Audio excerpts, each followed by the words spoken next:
What is up, Canes fans? It is a big win for your University of Miami Hurricanes as they beat Temple 41-7 up in the city of brotherly love at the link. I'm the Beast Brian London. I'm one half of the Real Ones Canes podcast crew. My man Brandon O'Doy has the night off. Why? It's his kid's birthday, so we gave him the night off. But we're here to recap the big victory for the University of Miami. Again, they beat Temple 41-7. Miami moves to 4-0 on the season. The headlines from this one was a amazing run game by the University of Miami. 323 yards on the ground for the U, led by Henry Parrish, who had 16 carries for 139 yards and 2 touchdowns. Donald Chaney, actually, I think he started the game with 9 carries for 61 yards. Mark Fletcher, back from injury, 11 carries, 51 yards. And Tyler Van Dyke with a big run himself.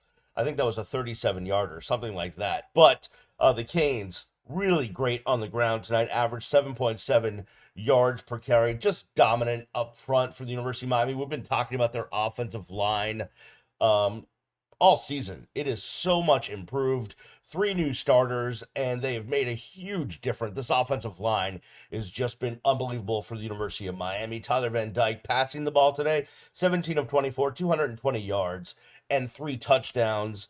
And receiving wise, Jacoby George, 5 catches for 90 yards.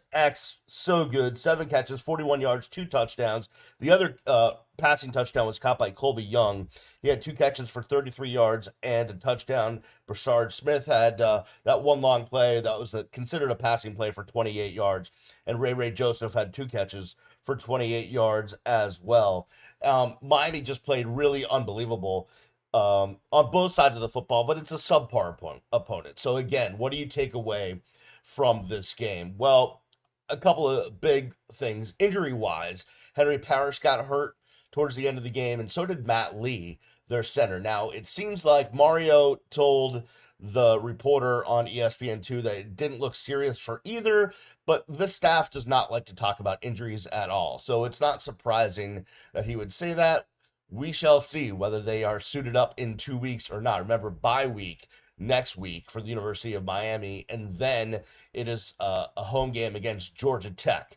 So there's that. But another important thing for the University of Miami is they only gave up 11 yards on the ground. So the run defense was really good. Now the pass defense, though, to Corey Couch, did have a really good day, and so did James Williams. Remember, Cam Kinchin's not back yet. Still missing guys on defense, like Mesidor and Dean and whatnot. But pass defense, there were some times where Warner was able to get some passes in there, but it needs to be shored up for sure. But the run defense was just stifling today for the University of Miami. So it's a win, but again, against an opponent that's not very good. So it's hard to judge these things until you start playing real competition. And probably the next test, as we've been saying, as we said on the podcast this week with David Lake. By the way, if you're looking for maybe the best recruiting breakdown for the University of Miami, you go check out what we did on the podcast this week, myself, Brandon O'Doy, and David Lake from 24/7, aka Inside the U. An amazing recruiting breakdown. You can find that here on the YouTube channel, but also on the podcast. Wherever you get your podcast, you should be subscribing to the Real Ones Canes podcast because it's the best there is. We're awesome. I mean, what else can I possibly say?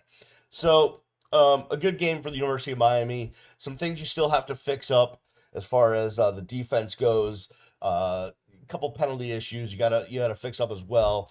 But a good win, and now you get a bye week, and hopefully you start to get some of those guys back, like a Kitchens and a Mesidor and a Dean. We'll see about Lee, we'll see about Parrish, but it's a perfect time for a bye week for the University of Miami, without a doubt. But it's good to see them go up to Philadelphia in really crappy weather. It was wicked windy. I'm up in Boston, so I decided to use my Boston accent. It was very windy and rainy, and they still just were dominant. That is good to see. It reminds me of the old days of being in the Big East when I used to go up to Philadelphia and watch this team absolutely dominated. And there was also times when Frank Costa's family would start a brawl in the stands, but that's neither here nor there. And if you know what I'm talking about, then you're an old head like me. So, good win for the University of Miami. I'm really, really happy they are 4-0. So, finishing September undefeated, really important for the Miami Hurricanes, and they have done that. All right. It's a short recap today.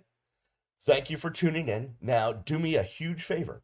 Go find the Real Ones Canes podcast wherever you get podcasts, whether it's Apple, Spotify, Amazon, Google, all of the above. Go find the podcast and subscribe to this YouTube channel because we put content up here as well. It's like 2 for the price of 1. You're getting all sorts of audio, you're getting video, you're getting everything you need to stay up on your Miami Hurricanes. And we're just a bit entertaining as well. All right, we will see you this week with another edition of the Real Ones Canes podcast. Gonna have a big guest, so look forward to that. Until next time, go Canes, and I'll see you when I see you. Peace.